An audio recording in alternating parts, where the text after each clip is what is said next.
بسم اللہ الرحمن الرحیم باب اذا لم یتم السجود. جواب محذوف ہے ای لا یجوز. یہ باب اس بارے میں کہ جب انسان نماز میں اپنا سجدہ مکمل نہ کرے تو لا یجوز، یہ جائز نہیں، اس لیے کہ سجدہ مکمل نہ کرنے والے کے حق میں ترتب وعید ہے. بات سمجھیے. اب حدیث مبارک سنیے. اخبرنا سلط بن محمد اخبرنا مہدی عن واصل عن ابی وائل عن حذیفہ انه رأى رجلا لا يتم ركوعه ولا سجودا فلما قضى صلاته قال له حذیفہ ما صلیت قال وأحسبه قال لو مت على غير سنة محمد صلی اللہ تعالی علیہ وسلم. حضرت ابو وائل بیان فرماتے ہیں حضرت حذیفہ ابن یمان سے روایت کر کے کہ حضرت حذیفہ ابن یمان رضی اللہ تعالی عنہ نے ایک صاحب کو دیکھا لا یتم رکوعہ ولا سجودہ، جو اپنا رکوع اور اپنا سجدہ مکمل نہیں کر رہے تھے، یعنی اتمام رکوع اور اتمام سجود کے بغیر نماز پڑھ رہے تھے. فلما قضا صلاۃ، جب یہ نماز سے فارغ ہوئے تو قال له حذیفہ، فلما قضا صلاۃ کا معنی فلما ادا صلاۃ، قضا ادا کے معنی میں بھی آتا ہے، جیسے فاذا قضیت الصلاۃ فانتشروا فی الارض. جب یہ رکوع اور سجدہ مکمل نہ کرنے والے اپنی نماز سے فارغ ہوئے تو حضرت حذیفہ ابن یمان رضی اللہ تعالی عنہ نے ان سے فرمایا ما صلیت، تم نے نماز نہیں پڑھی. کیوں؟ نماز تو پڑھی، لیکن فرمایا ما صلیت، اس لیے کہ جز کے انتفاع سے کل منتفی ہو جاتا ہے، تو اتمام رکوع کا انتفاع مستلزم ہے انتفاع رکوع کو، اور انتفاع رکوع مستلزم ہے انتفاع صلاۃ کو، اس لیے فرمایا ما صلیت. ایسے ہی اتمام سجود کا انتفاع مستلزم ہے انتفاع سجود کو، اور انتفاع سجود مستلزم ہے انتفاع صلاۃ کو. سمجھ گئے؟ ما صلیت فرمایا. وحسبہ، حضرت ابو وائل کہتے ہیں کہ میرا گمان حضرت حذیفہ کے بارے میں یہ بھی ہے کہ حضرت حذیفہ نے کہا لو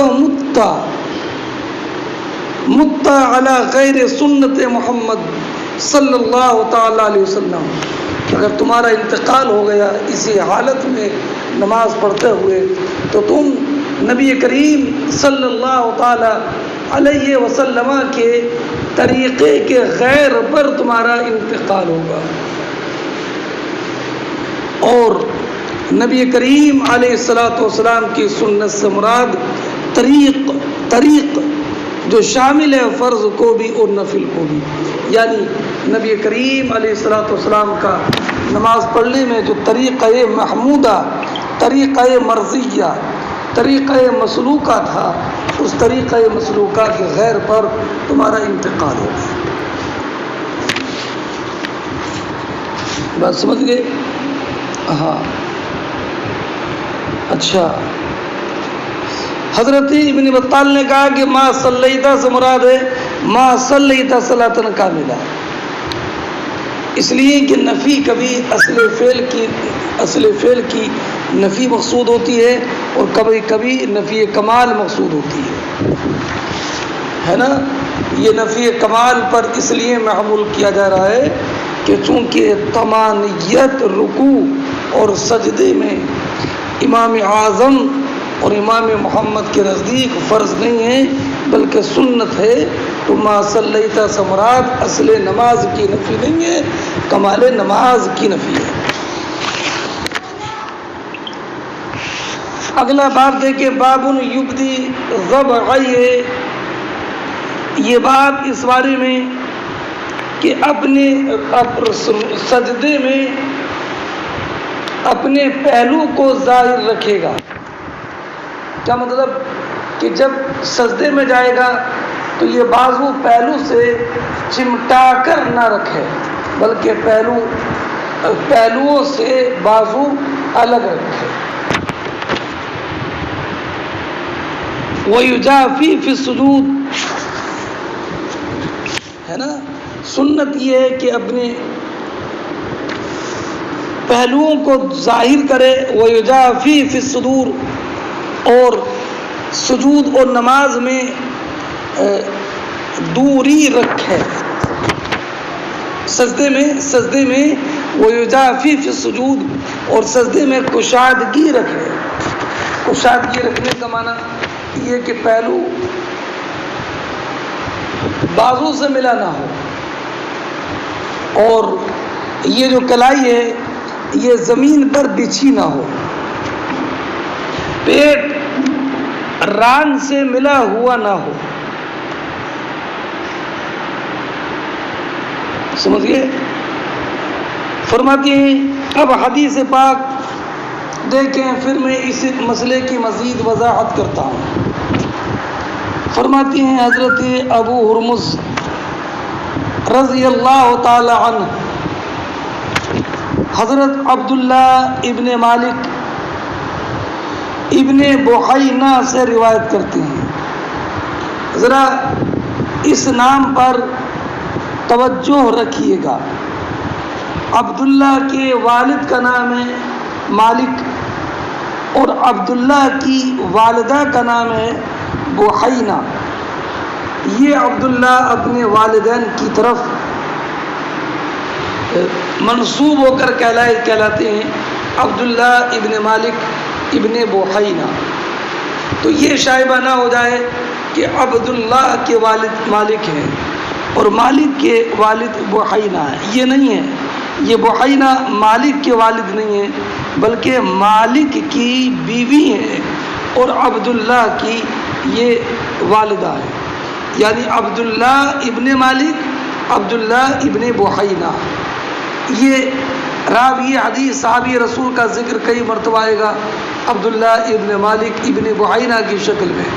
ہمیشہ ذہن نشین رکھنا کہ یہ بحینہ عبداللہ کے دادا نہیں ہیں بلکہ عبداللہ کی والدہ ہے۔ عبداللہ ابن مالک، عبداللہ ابن بحینہ، اس کو قاعدے سے ذہن نشین کر لینا۔ فرماتے ہیں عبداللہ ابن مالک ابن بحینہ کہ نبی کریم صلی اللہ تعالی علیہ وسلم کان اذا صلی فرج بین یدی حتی یبدو بیاض ابطیہ۔ کانا اذا صلی کے معنی کانا اذا سجدہ، کل بول کر جز مراد ہے۔ عبداللہ ابن مالک ابن بحینہ بیان فرماتے ہیں کہ جب نبی کریم صلی اللہ تعالی علیہ وسلم سجدہ کرتے تو اپنے دونوں ہاتھوں کے درمیان کشادگی رکھتے، یعنی اپنے ہاتھ اپنے بازو سے ملا کر، اپنے ہاتھ اپنے بازو اپنے پہلو سے ملا کر نہیں رکھتے تھے، حتیٰ یبدوا بیاض و ابطی، یہاں تک کہ بازو پہلو سے اتنی دور ہوتے سجدے میں کہ نبی کریم علیہ الصلوۃ والسلام کی بغل کی سفیدی ظاہر ہو جاتی۔ یہ بغل کی سفیدی نبی کریم صلی اللہ تعالی علیہ وسلم کی خصوصیات سے ہے۔ بات سمجھ گئے؟ یہ حدیث کے متن کی ابھی میں اور تشریح کرتا ہوں، اس سے پہلے آپ کو بتا دوں کہ یہ اس کے راوی جو عبداللہ ہیں، یہ قدیم الاسلام صحابی رسول ہیں، نبی کریم علیہ الصلوۃ والسلام کی صحبت پائی، ہمیشہ روزے سے رہتے تھے۔ حضرت امیر معاویہ کے زمانے میں ان کا وصال ہوا، سمجھ گئے؟ اب نبی کریم اب جب سجدہ کرتے تو اپنے ہاتھوں کے درمیان کشادگی رکھتے، ہے نا؟ کشادگی رکھنا یہ تواضع سے زیادہ قریب ہے، اور اس کے ذریعے زمین پر پیشانی قاعدے سے جم جاتی ہے، اور سستی کے ساتھ نماز پڑھنے والوں کی جو حیت ہوتی ہے یہ اس سے بعید تر ہے نا؟ ایک روایت میں یہ کان اذا سجد فرج بین یدی عن ابطی حتی انی لارى بیاض ابطی، اور حضرت میمونہ کی روایت میں یہ ہے کہ سرکار سجدے میں اپنے بازو اپنی بغل سے اتنی دور رکھتے کہ اگر بکری بھی گزرنا چاہتی تو بکری گزر جاتی۔ حضرت میمونہ کی حدیث کے روایت کے الفاظ یہ ہیں، کان اذا سجد لو شاءت بہیمۃ ان تبر بین یدی لمرت۔ بس سمجھ گئے؟ اور جابر رضی اللہ تعالی عنہ کی روایت میں کان النبی اذا سجد جاف حتی یرا بیاض ابطیہ، اور ایک روایت میں اذا سجد یرا بیاض ابطیہ۔ بات سمجھ گئے؟ اچھا، اب اس حدیث سے چند مسئلے مستنبط ہوئے۔ پہلا مسئلہ تو یہ دونوں ہاتھوں کے درمیان کشادگی یہ مستحسن ہے، اور یہ مرد کے لیے سنت ہے۔ البتہ اگر عورت ہے یا مخنث ہے تو یہ اپنے بازو اپنے پہلوؤں سے ملا کر رکھے، اس لیے کہ ان دونوں کے حق میں مطلوب ستر ہے نا؟ اچھا، ہاں، فرماتی ہے وقال اللیث حدثنی جعفر ابن ربیعہ نحوہ۔ امام لیث ابن سعد کہتے ہیں کہ مجھ سے جعفر ابن ربیعہ نے اسی کے مثل حدیث بیان کی ہے۔ اگلا باب دیکھیے، باب فضل استقبال القبلہ۔ یہ باب ہے استقبال قبلہ کی فضیلت کے بیان میں۔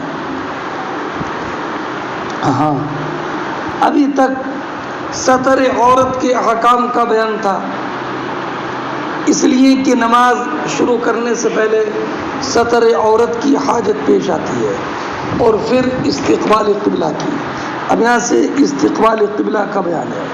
فرماتے ہیں یستقبل بأطراف رجلیہ، قالہ ابو حمید عن النبی صلی اللہ علیہ وسلم۔ فرماتے ہیں کہ نماز پڑھنے والا اپنے پیر کی انگلی کے کناروں کو بھی قبلہ رخ رکھے گا، یعنی حالت نماز میں جتنی چیزوں کو قبلہ رخ کرنا ممکن ہو ان سب کو قبلہ رخ رکھے گا. یہاں تک کہ انسان جب نماز پڑھے اور سجدے میں جائے تو سجدے میں اپنی انگلی بھی اس طریقے سے زمین پر ان کا پیٹ لگائے کہ انگلیوں کا کنارہ سجدے کی انگلیوں کا کنارہ قبلے کی طرف ہو جائے.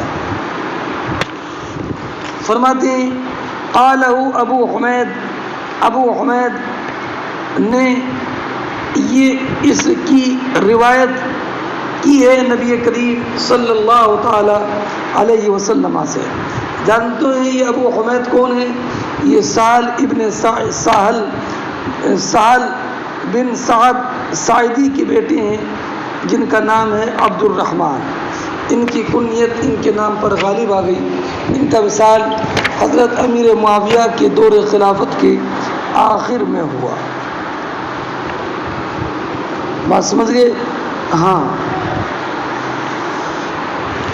اگلی روایت دیکھیے.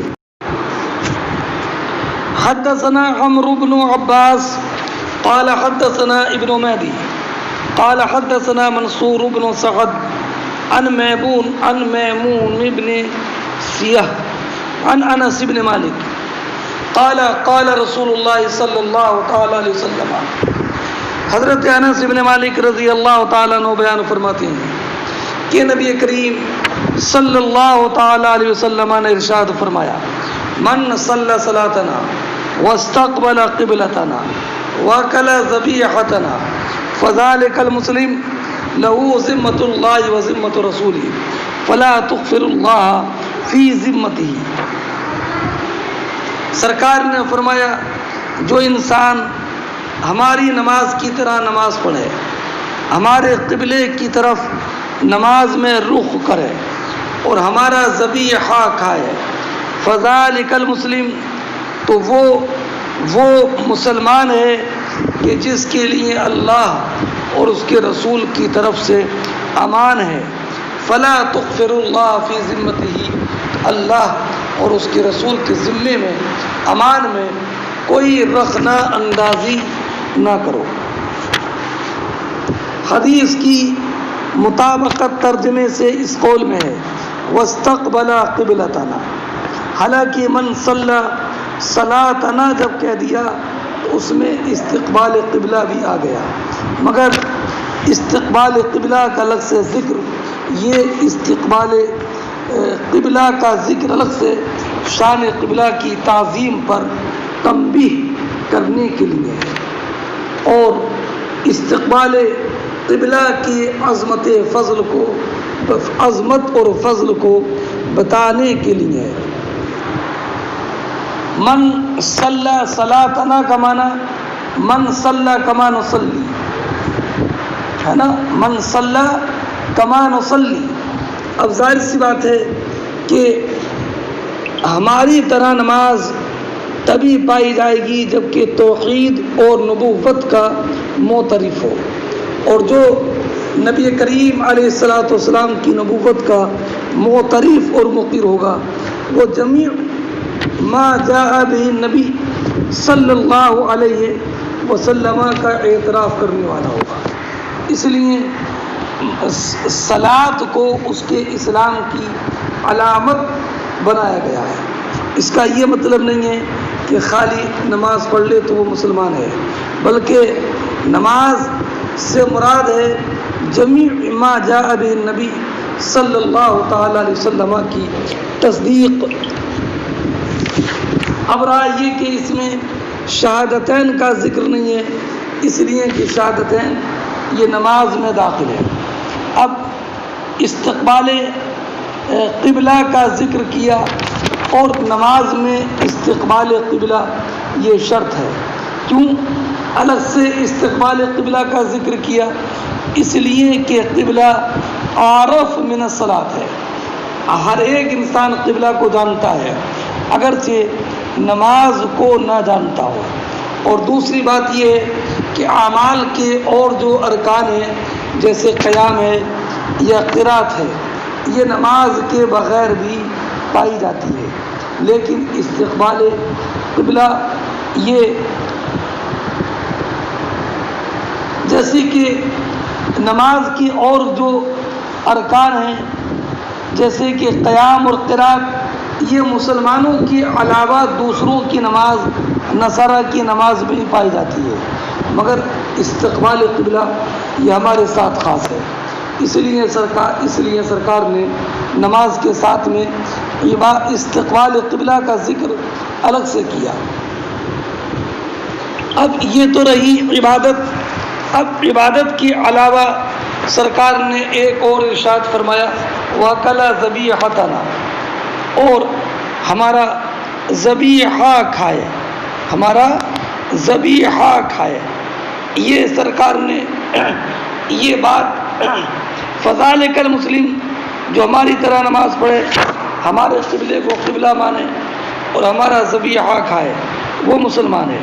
اس لیے کہ یہود مسلمانوں کے ذبیحہ کھانے سے باز رہتے تھے، اور یہود ہی وہ تھے جنہوں نے تحویل قبلہ پر اعتراض کیا تھا۔ ما ولاہم عن قبلتہم التی کانوا علیہا، تو معنی یہ ہوا جو ہماری طرح نماز پڑھے، امر قبلہ میں منازعت نہ کرے اور ہمارا ذبیحہ کھانے سے باز نہ رہے، تو وہ مسلمان ہے، وہ مسلمان ہے۔ فذالک المسلم، وہ مسلمان ہے جس کے لیے اللہ اور اس کے رسول کی طرف سے امان ہے۔ کیا مطلب؟ کہ جو انسان نماز پڑھ لے، استقبال قبلہ کرے اور ذبیحہ کھائے اور خلاف شریعہ، خلاف اسلام اس سے عقائد کا ظہور نہ ہو، تو اس کو مسلمان ہی مانا جائے گا۔ اس سے یہ معلوم ہوا کہ لوگوں کے معاملات ظاہر پر محمول ہوں گے، باطن پر نہیں۔ تو جو شعائر اسلام کا اظہار کرے اس پر دین کے احکام جاری ہو جائیں گے، جب تک کہ اس سے اس کے خلاف کا ظہور نہ ہو۔ اگر کوئی اجنبی مسلمانوں کی آبادی میں آئے اور مسلمانوں جیسا لباس پہنے ہوئے ہو تو اس کو مسلمان ہی مانا جائے گا۔ اور اس سے ایک بات یہ بھی معلوم ہوئی کہ نماز اہم الفرائض ہے، اور نماز میں استقبال قبلہ شرط ہے نا۔ تو جس نے من ترک القبلہ متعمدا فلا صلاۃ له ومن لا صلاۃ له فلا دین له، ہے نا۔ اب ایک اور بات یہ بھی معلوم ہوئی کہ استقبال قبلہ کی عظمت اور اہمیت، کہ یہ نبی کریم علیہ الصلاۃ والسلام نے ارشاد فرمایا من استقبل قبلتنا واکل ذبیحتنا فذلک المسلم۔ سمجھ گئے؟ اب اگلی روایت دیکھیے، وہ روایت بھی حضرت انس ابن مالک رضی اللہ تعالیٰ عنہ سے۔ نبی کریم صلی اللہ تعالیٰ علیہ وسلم نے ارشاد فرمایا امرت ان اقاتل الناس حتی یقولوا لا الہ الا اللہ۔ سرکار فرماتے ہیں مجھے حکم دیا گیا، یعنی اللہ نے مجھے حکم دیا کہ میں لوگوں سے قتال کروں یہاں تک کہ لوگ گواہی دیں کہ لا الہ الا اللہ۔ اب لا الہ الا اللہ کہنا کافی نہیں ہے جب تک کہ محمد الرسول اللہ نہ کہے، تو لا الہ الا اللہ کہنا، لا الہ الا اللہ یہ علم ہے کلمہ طیبہ کا،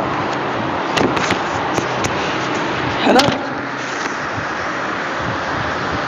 سمجھ گئے؟ سرکار نے فرمایا امرت ان اقاتل الناس، مجھے مشرکین سے قتال کا حکم دیا گیا، حتی یقولوا لا الہ الا اللہ۔ فاذا قالوها، تو جب وہ یہ کہیں، یعنی اللہ رب العزت کی وحدانیت اور میری رسالت کا اقرار کر لیں، فَإِذَا قَالُوهَا وَصَلُّوا صَلَاتَنَا وَاسْتَقْبَلُوا قِبْلَتَنَا، اور ہماری نماز کی طرح نماز پڑھیں، ہماری نماز کی طرح نماز پڑھیں. سمجھ گئے؟ کیوں؟ اس لیے کہ صرف لا الہ الا اللہ کہنا کافی نہیں ہے، ہماری نماز کی طرح نماز بھی پڑھیں. اس لیے کہ یہود بھی تو پڑھتے ہیں لا الہ الا اللہ، مگر ان کی نماز بغیر رکوع کے ہے اور ان کا قبلہ کعبہ نہیں ہے. وَذَبَحُوا ذَبِيحَتَنَا، اور ہمارا ذبیحہ کھائیں. فَقَدْ حَرُمَتْ عَلَيْنَا دِمَاؤُهُمْ، تو ان کے مال اور ان کے اموال، ان کی جانیں ہے نا، ہم پر ان سے تعرض کرنا حرام ہو گیا ہے. نہ سمجھے؟ وَذَبَحُوا ذَبِيحَتَنَا کا معنی ہماری طرح ذبح کریں. فَقَدْ حَرُمَتْ عَلَيْنَا دِمَاؤُهُمْ وَأَمْوَالُهُمْ إِلَّا بِحَقِّهَا، مگر مال اور خونوں کے حق کے ساتھ. یعنی اگر انہوں نے اسلام قبول کرنے کے بعد بھی کوئی تعرض کیا، مثلا مال لوٹا یا کسی کو قتل کیا، ان سے تعرض کیا جائے گا. اور سرکار نے فرمایا وَحِسَابُهُمْ عَلَى اللَّهِ، ان کا حساب اللہ رب العزت کے ذمہ کرم پر ہے. اللہ کے وَحِسَابُهُمْ عَلَى اللَّهِ أي كالواجب على اللہ. سمجھ گئے؟ اب اگلی روایت پھر سأل میمون بن سیاح انس بن مالک قال یا ابا حمزہ، ابو حمزہ یہ کنیت ہے انس بن مالک رضی اللہ تعالیٰ عنہ کی. حضرت میمون ابن سیاح نے انس بن مالک رضی اللہ تعالیٰ عنہ سے سوال کیا، اے ابو حمزہ، انسان کے خون اور اس کے مال کو کیا چیز حرام کر دیتی ہے؟ تو انس بن مالک رضی اللہ تعالیٰ عنہ نے بتایا من شہد لا الہ الا اللہ واستقبل قبلتنا وصلی صلاتنا وکلا ذبیحتنا فهو المسلم، کہ جو انسان خلوص دل کے ساتھ یہ کہے کہ اللہ کے یہ شہادت دے اللہ کے سوا کوئی معبود نہیں ہے، ہمارے قبلے کی طرف کا استقبال کرے، وصلی صلاتنا وکلا ذبیحتنا فهو المسلم لہو ما للمسلم وعلیہ ما علی المسلم، اس کے لیے وہ حق ہیں جو حق مسلمان کے لیے ہے، وعلیہ ما علی المسلم، اور اس پر وہ فرض ہے جو فرض کے مسلمان پر ہے. فرماتے ہیں حدثنا انس عن النبی قال ابن ابی مریم اخبرنا یحییٰ قال حدثنا حمید قال حدثنا انس عن النبی. ہے نا، یہاں پر حمید کی نے صراحتاً یہ کہا حدثنا انس، ہم سے حدیث بیان کی انس نے، انہوں نے روایت کی نبی کریم صلی اللہ تعالی علیہ وسلم سے. چلیے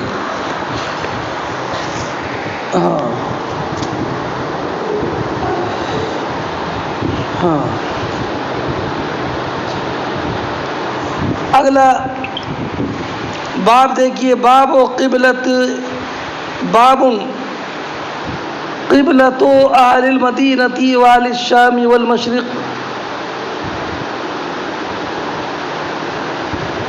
لیس فی المشرق ولا مغرب قبلہ. یہ باب اس بارے میں کہ اہل مدینہ، اہل شام اور اہل مشرق کا قبلہ کیا ہے.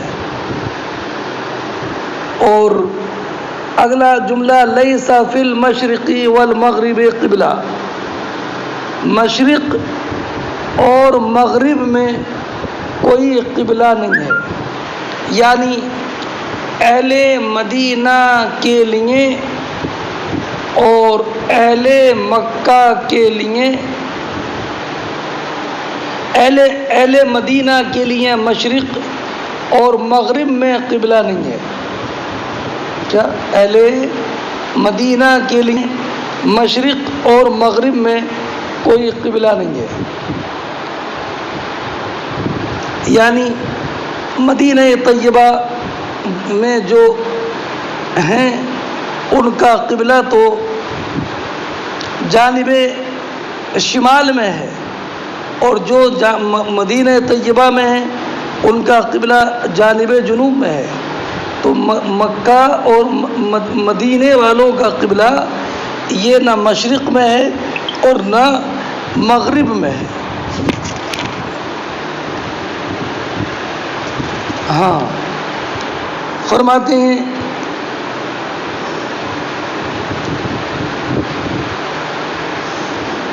چلیے، اس لیے کہ نبی کریم صلی اللہ تعالی علیہ وسلم نے ارشاد فرمایا تھا. حضرت ابو ایوب انصاری کی روایت ہے، سرکار نے فرمایا تھا لا تستقبلوا القبلة بغائط او بول ولكن شرقوا او غربوا. اے لوگو، قضاء حاجت میں اور یا پیشاب کے وقت میں قبلے کی طرف رخ نہ کرو، ولیکن شرقوا او غربوا، بلکہ اپنا رخ مشرق یا مغرب کی طرف کرو. تو اب سرکار نے قبلے کی طرف رخ کرنے سے منع کیا اور مشرق اور مغرب کی طرف رخ کرنے کا حکم دیا. اس سے معلوم ہوا کہ اہل مدینہ کا قبلہ نہ مشرق میں ہے اور نہ مغرب میں ہے. میں اہل مدینہ اس لیے بار بار بول رہا ہوں کہ چونکہ جو مکہ مکرمہ سے جانب مغرب میں ہیں ان کا قبلہ مشرق ہوگا، اور جو مدینہ مکہ مکرمہ سے جانب مشرق میں ہیں جیسے کہ اہل ہند، تو ان کا قبلہ مغرب ہوگا، ہے نا. امام اعظم رضی اللہ تعالی عنہ کا اس تعلق سے مذہب پہلے گزر گیا کہ صحرا ہو یا بنیان، ہے نا، آبادی ہو کہ جنگل، قبلے کی طرف قضاء حاجت اور پیشاب کے وقت میں نہ. حضرت ابو ایوب انصاری رضی اللہ تعالی عنہ کی روایت سنیے. ہاں، ابو ایوب انصاری،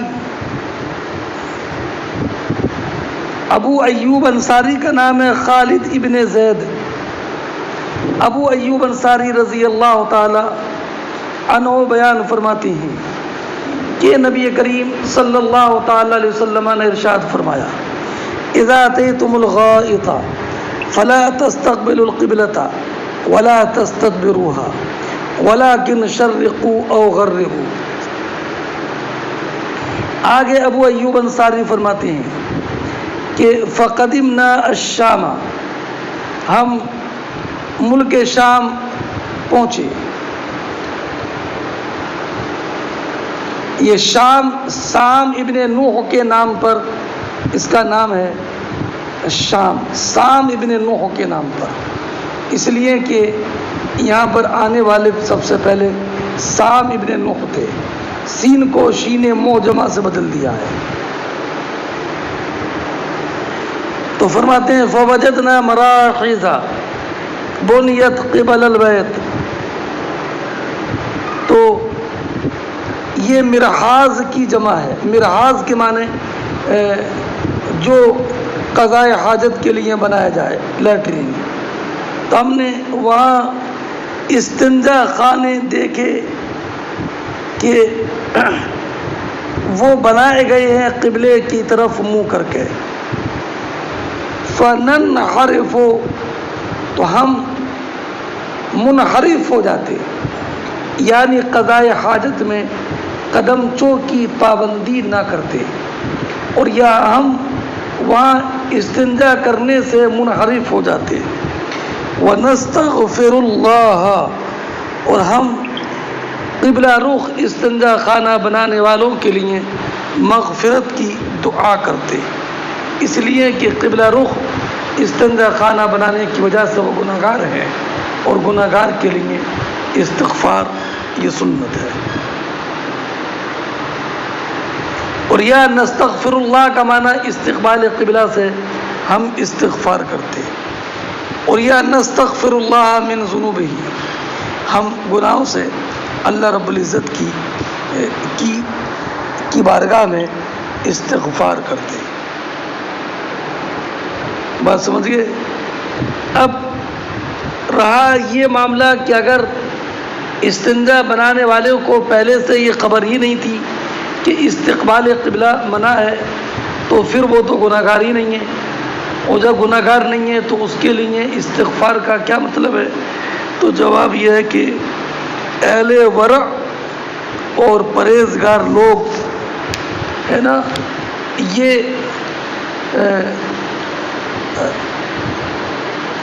اگر کوئی کام ایسا بھی ہو جائے کہ جو خطا سے ہو، تب بھی اس پر استغفار کرتے ہیں۔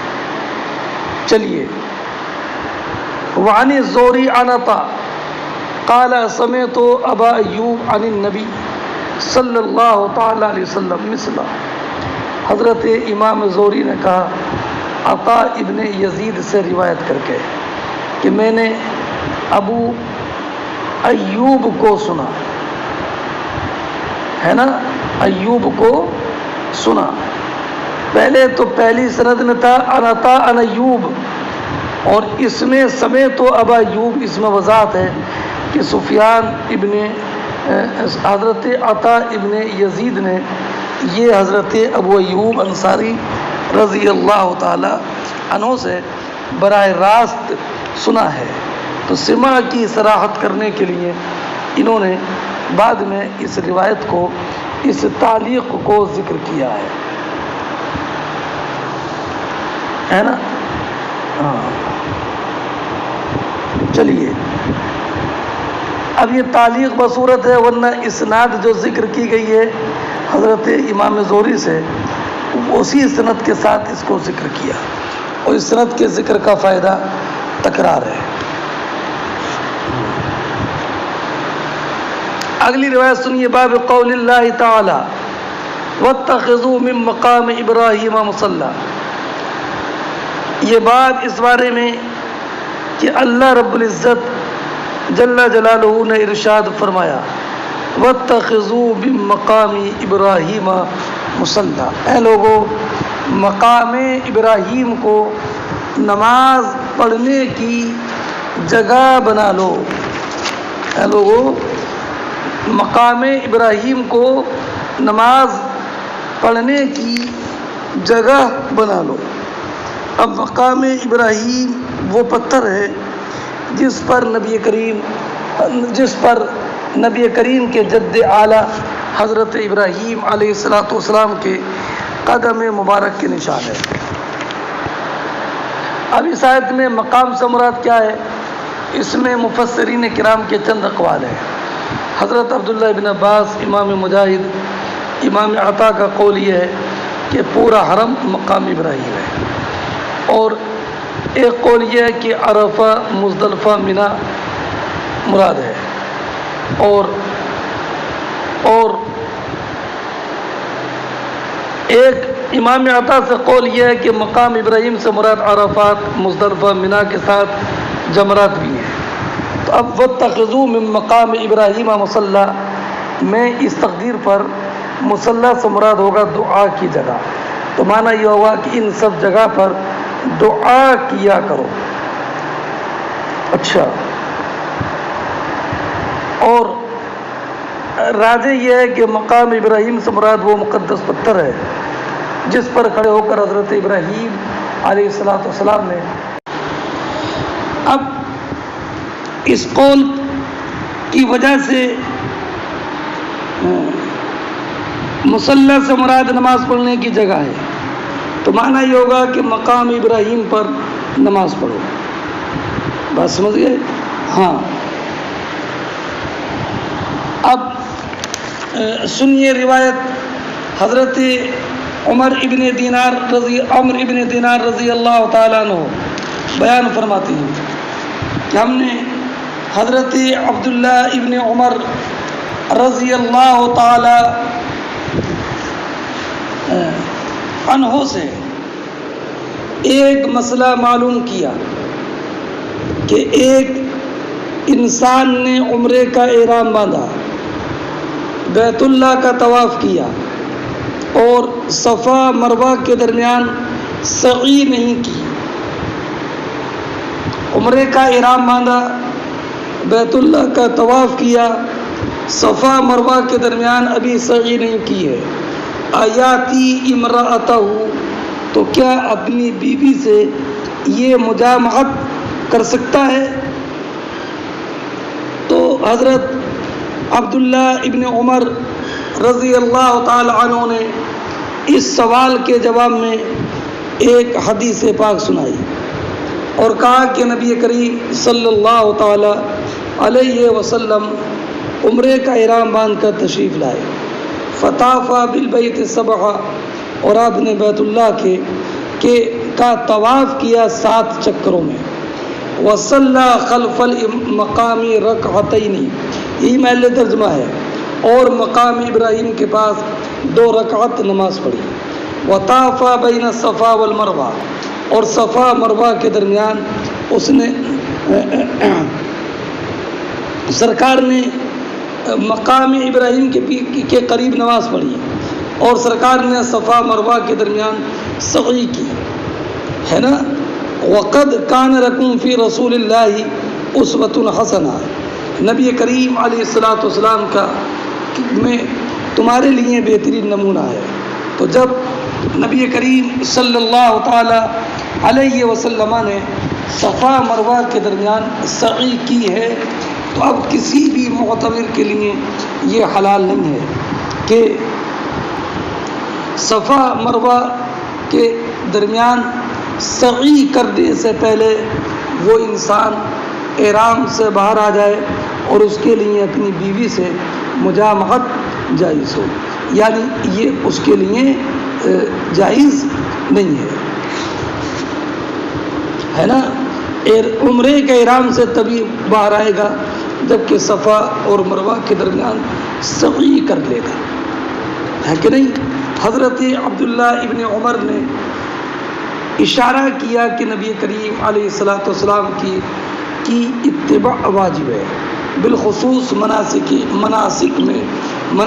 حج و عمرہ میں، اس لیے کہ سرکار نے فرمایا خذوا عنی مناسککم،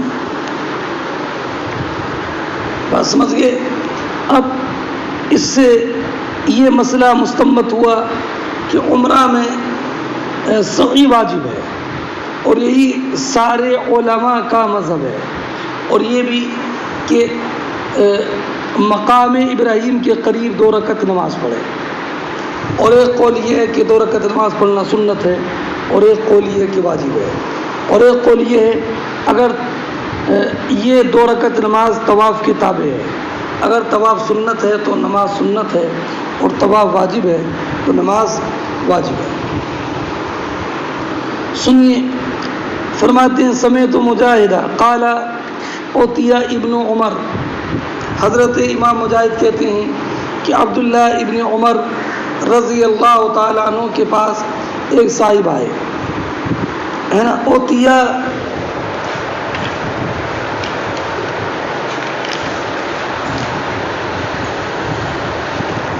اور آنے کے بعد اس نے بتایا کہ نبی کریم صلی اللہ تعالی علیہ وسلم کعبے کے اندر داخل ہوئے تھے۔ کیا حضرت عبداللہ ابن عمر سے آنے کے بعد کیا بتایا کہ نبی کریم علیہ الصلوۃ والسلام کعبے میں داخل ہوئے تھے۔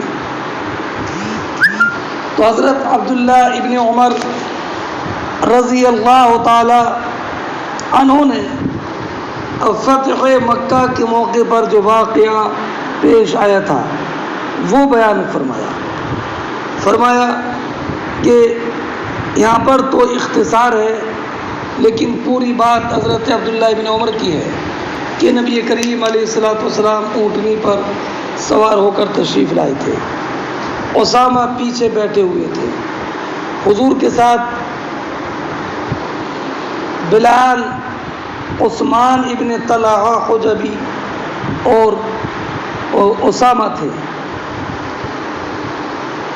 سرکار نے عثمان ابن طلحہ حجبی سے کہا کعبے کی کنجی لاؤ. وہ کنجی لائے. کعبے کا دروازہ کھولا گیا. اب کعبے میں جانے والے 4 لوگ تھے: حضور، اسامہ ابن زید، حضرت بلال، حضرت عثمان ابن طلحہ حجبی. پھر دروازہ بند کر لیا گیا اور بہت دیر تک اندر رہے. پھر باہر نکلے تو اس کے بعد لوگ بہت تیزی کے ساتھ کعبے کے اندر جانے کی کوشش کرنے لگے.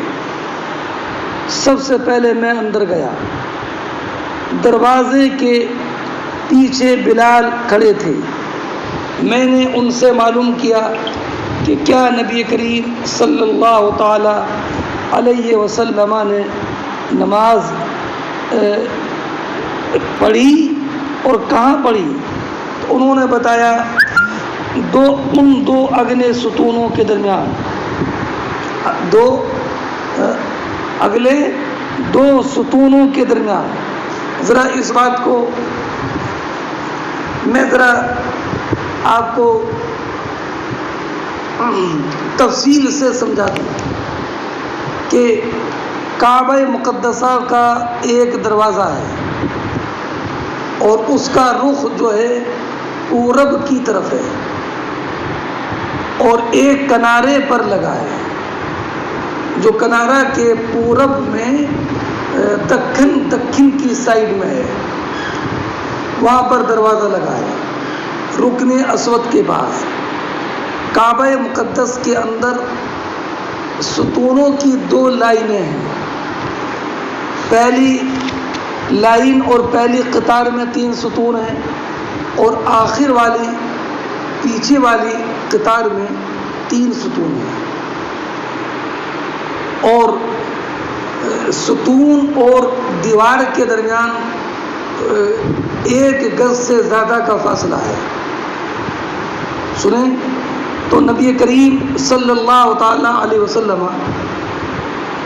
یہ یاد رکھنا کہ کعبے کا دروازہ پورب کی طرف سے ہے.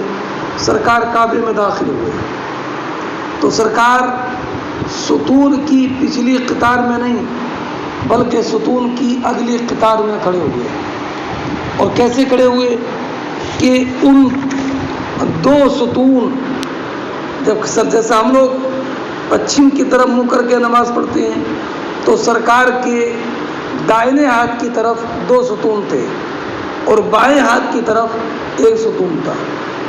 کیا سرکار کے دائنے ہاتھ کی طرف 2 ستون اور سرکار کے بائیں ہاتھ کی طرف 1 ستون، یعنی سرکار نے نماز 2 ستونوں کے درمیان پڑھی ہے نا. لیکن سرکار کے بائیں طرف 1 ستون تھا اور دائیں طرف 2 ستون تھے.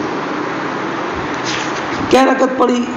2 رکعت نماز پڑھی. یہ حضرت بلال رضی اللہ تعالیٰ عنہ کی روایت میں ہے کہ سرکار نے 2 رکعت نماز پڑھی.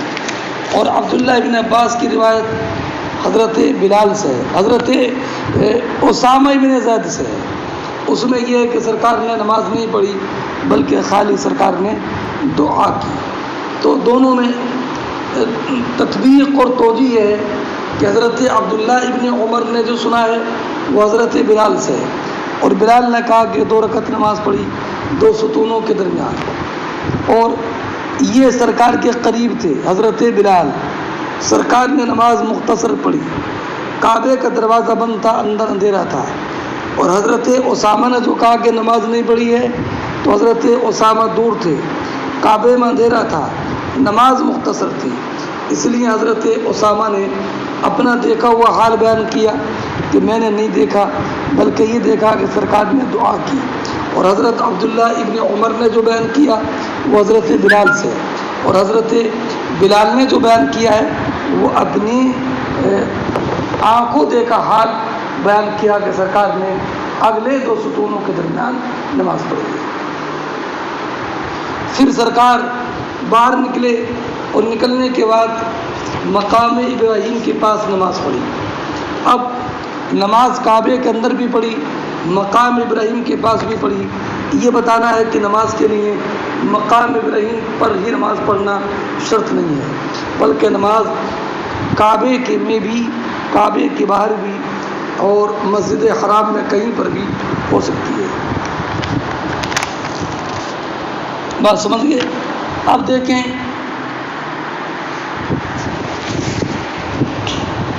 فرماتے ہیں فقال ابن عمر، میں آیا تھا اس موقع پر نبی کریم علیہ الصلاۃ والسلام نکل چکے تھے کعبے سے، میں نے بلال کو دو دروازوں کے درمیان کھڑا ہوا دیکھا۔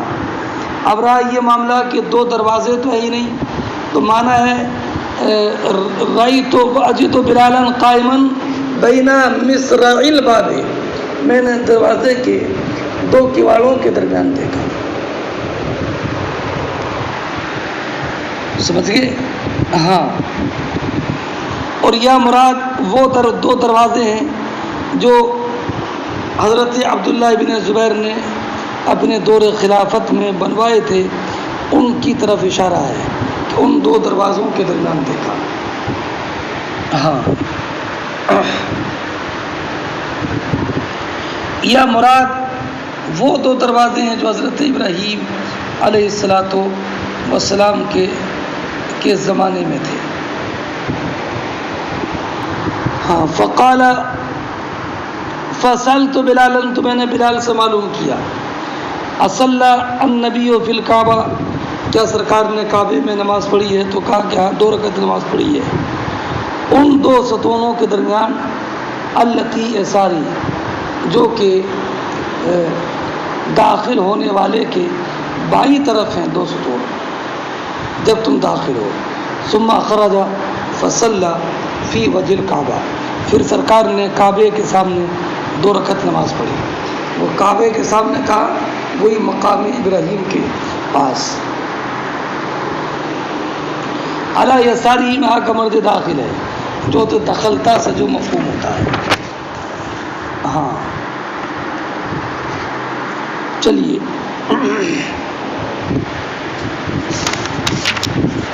اگلا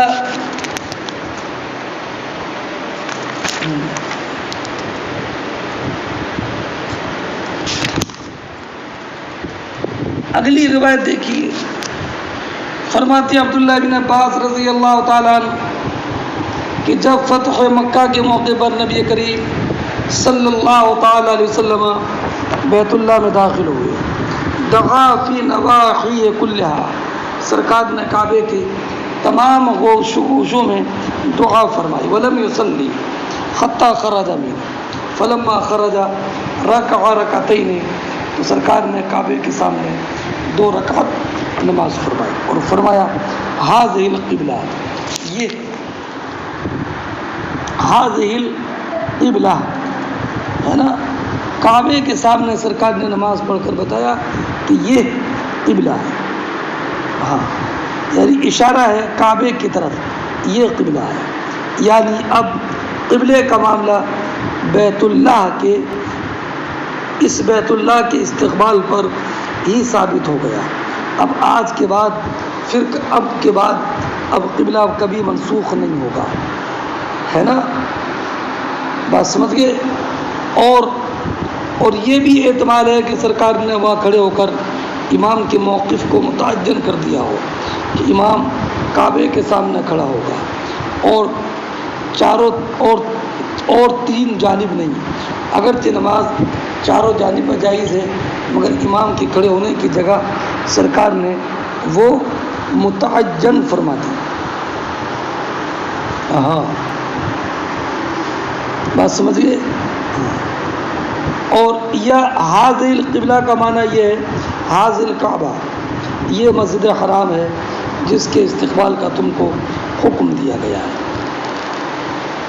ہاں، چلیے اب ایک بات یہ بھی ذہن نشین رکھیں کہ یہ حدیث مراسیل عبداللہ بن عباس سے ہے، اس لیے کہ عبداللہ بن عباس سرکار کے ساتھ کعبہ شریف میں داخل نہیں ہوئے تھے، اس لیے یہ مراسل۔ اگلا باب دیکھیں، باب التوجہ نحو القبلہ حیث کان، جہاں کہیں بھی ہو نماز پڑھنے والا اس کا رخ کعبہ شریف کی طرف رہے گا، چاہے وہ سفر میں ہو یا حضر میں ہو، ہے نا، قبلے کی طرف رہے گا۔ اور اس سے مراد ہے فرض نماز، اس لیے کہ اللہ رب العزت نے ارشاد فرمایا وَحَيْثُ مَا كُنْتُمْ فَوَلُّوا وُجُوهَكُمْ شَطْرَهُ۔ ابو ہریرہ رضی اللہ تعالیٰ عنہ کی روایت ہے کہ سرکار نے فرمایا استقبل القبلہ وکبر۔ اب آپ پوری ذرا تفصیل دیکھیں، یہ حدیث حضرت براء ابن عازب رضی اللہ تعالی عنہ سے مروی ہے نا۔ یہ براء ابن عازب مشہور انصاری صحابی ہیں۔ غزوہ احد کے موقع پر یہ کم سنی کی وجہ سے حاضر خدمت نہیں ہو سکے تھے۔ سب سے پہلے غزوہ خندق میں شریک ہوئے، اس کے بعد تمام مشاہد میں یہ شریک رہے۔ مشاجرات میں یہ حضرت علی رضی اللہ تعالی عنہ کے حامی تھے، ہے نا۔ کوفے میں سن 72 ہجری میں ان کا وصال ہوا، اور ان کے والد حضرت عازب بھی صحابی ہیں۔ ہاں، اب ایک بات میں چند باتیں پہلے عرض کر دوں۔ نبی کریم علیہ الصلوۃ والسلام کے پردادا حضرت ہاشم کا نکاح انصار کے مشہور قبیلے بنی عدی بنی نجار میں سلمہ نامی عورت سے ہوا تھا، جن سے حضرت عبد المطلب ہے۔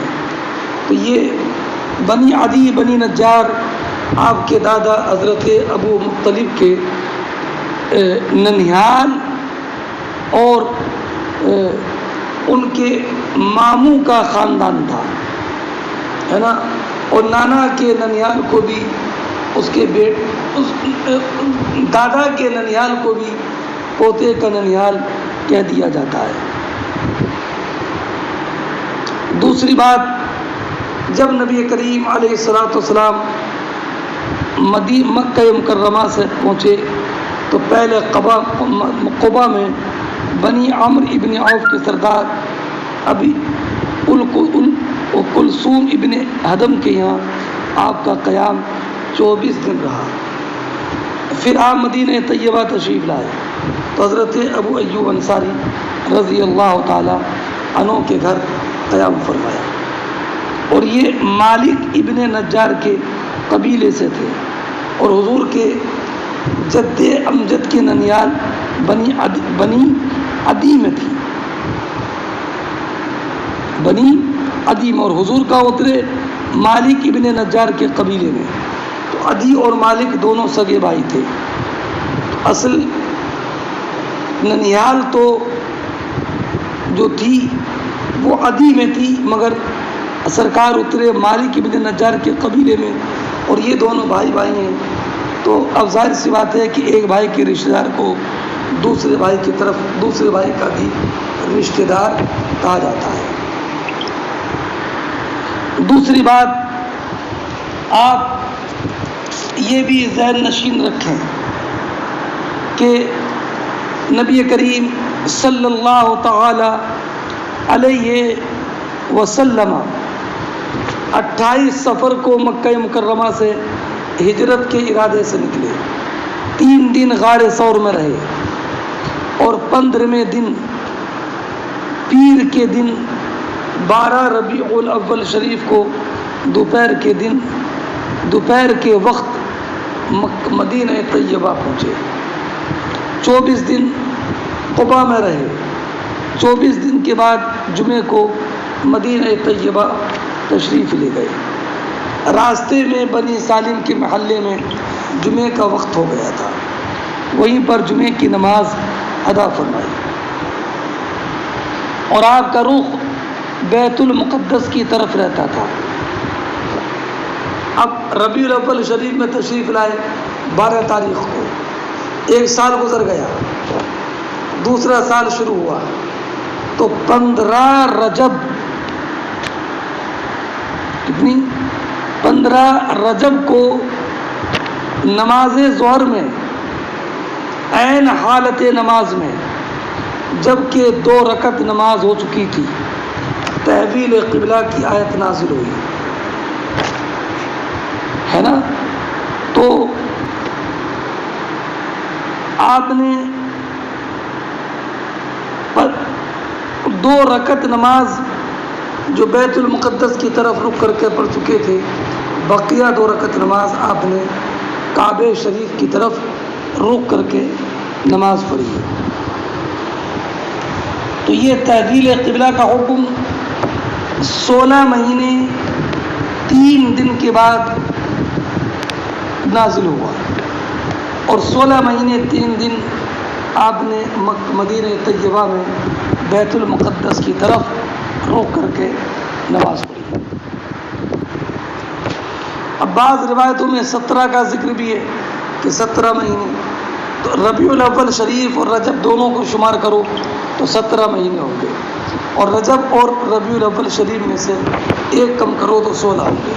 تو 16 مہینے 3 دن آپ نے بیت المقدس کی طرف رخ کر کے نماز پڑھی ہے نا. اور یہ تحویل قبلہ کی آیت بنی سلمہ کی مسجد میں نماز ظہر کی حالت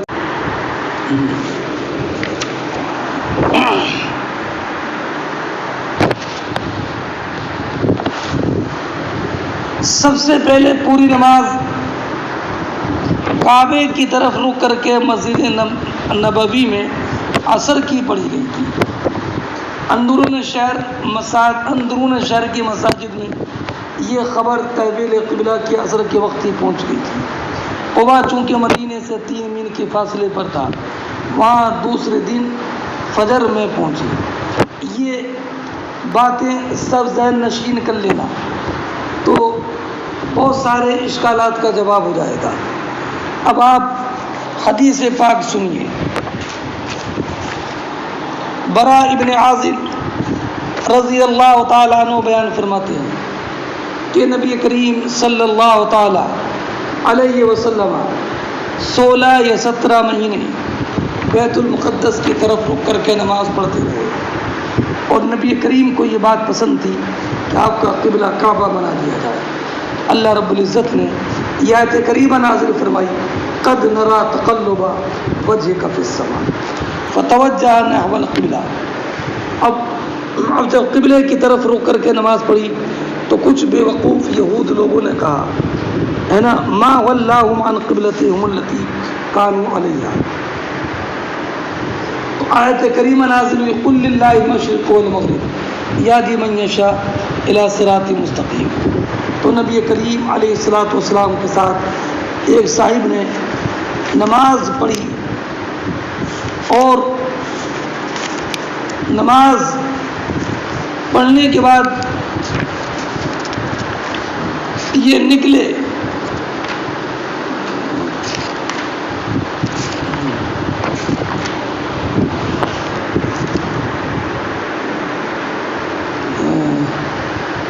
ثم خرج بعد ما صلی، نماز پڑھنے کے بعد نکلے. یہ کون تھے؟ عباد ابن وہب یا عباد ابن بشر یا عباد ابن نہیک. ان کا گزر انصار کی ایک جماعت پر ہوا جو عصر کی نماز پڑھ رہی تھی، اور جماعت کا رخ بیت المقدس کی طرف تھا. تو انہوں نے کہا کہ ہوا یہ شہر، وہ گواہی دیتے ہیں کہ بے شک نبی کریم صلی اللہ تعالی علیہ وسلم کے ساتھ انہوں نے نماز پڑھی ہے، اور سرکار نے رخ کعبہ شریف کی طرف کیا ہے. فتحرف القوم حیث توجہوا نحو الکعبہ. ان لوگوں نے اپنا رخ وہیں پر کعبہ شریف کی طرف کر لیا. بات ذہن میں آئی؟ ہاں. اب اس سے ایک بات یہ معلوم ہوئی کہ مکلف کے حق میں نسخ تبھی ثابت ہوگا جب اس تک یہ بات پہنچ جائے. ہاں. اگلی روایت سامان جابر سے روایت کرتے ہیں کہ کہ نبی کریم صلی اللہ تعالیٰ علیہ وسلم اپنی سواری پر نماز پڑھ لیتے تھے، حیث و توجہت بھی، جدھر بھی وہ حضور کا منہ کیا ہو۔ فَإِذَا أَرَادَ الْفَرِيضَةَ، جب فرض نماز کا ارادہ کرتے تو نزل، آپ سواری سے اترتے، فَاسْتَقْبَلَ الْقِبْلَةَ، اور اپنا رخ قبلے کی طرف کر لیتے۔